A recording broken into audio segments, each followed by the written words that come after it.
অন্যের জমি ১০০ বছর দখলে রাখলেও মালিক হওয়া যায় না। আপনি কি জানেন বাংলাদেশের ভূমি আইন অনুযায়ী অন্যের জমি যত বছরে দখলে রাখুন না কেন, এমনকি ১০০ বছর হলেও আপনি সেই জমির মালিক হতে পারবেন না। অনেকেই আজও মনে করেন আমি তো বহু বছর ধরে এই জমিতে বসবাস করছি, ঘর করেছি, গাছ লাগিয়েছি, কর দিচ্ছি, তাহলে এই জমি আমার না কেন?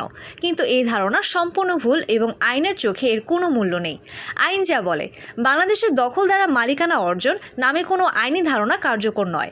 অর্থাৎ আপনি যদি অন্যের জমি দীর্ঘ সময় ধরে দখলে রাখেন, তবুও আপনি কখনোই সেই জমির আইনগত মালিক হতে পারবেন না।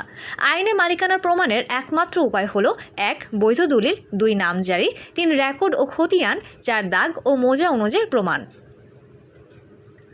যার নামে এই দলিল ও রেকর্ড আছে, আইনের চোখে সে ব্যক্তি প্রকৃত মালিক।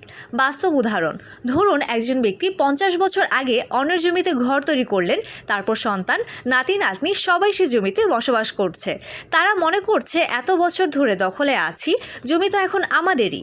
কিন্তু যখন প্রকৃত মালিক আদালতে মামলা করে জমির দলিল, নামজারির রেকর্ড দেখালেন, তখন আদালত স্পষ্টভাবে রায় দিলেন জমির মালিক এখনও মূল মালিকই। অর্থাৎ দখল যত দীর্ঘই হোক, দলিলের সামনে তার কোনো মূল্য নেই। দখল করে রাখলে যে ঝুঁকি, অন্যের জমি দখলে রাখা কেবল বেআইনি নয়, এটি একটি দণ্ডনীয় অপরাধ।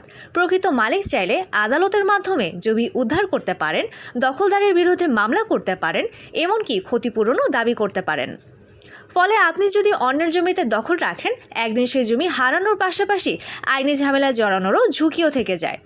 অনেকেই বলেন আমি তো কর দিচ্ছি, বিদ্যুৎ বিল দিচ্ছি, তাহলে মালিক না কেন? উত্তর হলো, কর বা বিল দেওয়া মালিকানার প্রমাণ করে না। এগুলো শুধু ভোগ দখলের প্রমাণ, মালিকানা নয়। মালিকানা প্রমাণ করে শুধু দলিল ও নামজারি।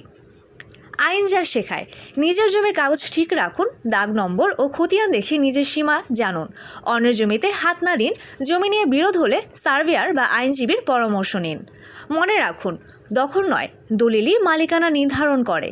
আপনি অন্যের জমি শত বছর ধরে ভোগ করলেও আইনের চোখে সেটি আপনার নয়, বরং সেই জমির আসল মালিকেরই সম্পত্তি হিসেবে থাকবে। শেষ কথা, অন্যের জমি দখলে রেখে শান্তি পাওয়া যায় না, বরং ভবিষ্যতে মামলা, বিরোধ ও মানসিক অশান্তির জন্ম দেয়। তাই সৎ থাকুন, নিজের জমি নিজের কাগজে রাখুন, অন্যের সম্পত্তিতে হস্তক্ষেপ থেকে দূরে থাকুন। এটাই একজন সচেতন নাগরিকের পরিচয়।